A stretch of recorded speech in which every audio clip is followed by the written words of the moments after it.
আসসালামু আলাইকুম রহমতুল্লাহ।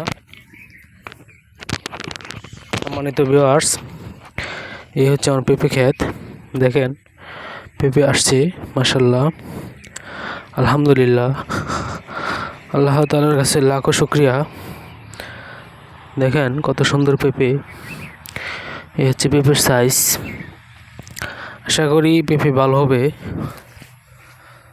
তো পেঁপে খেতে প্রচুর ঘাস হয়ে গেছে, ঘাস দমন করতে হবে, সময় পাইতেছি না কাজ করার।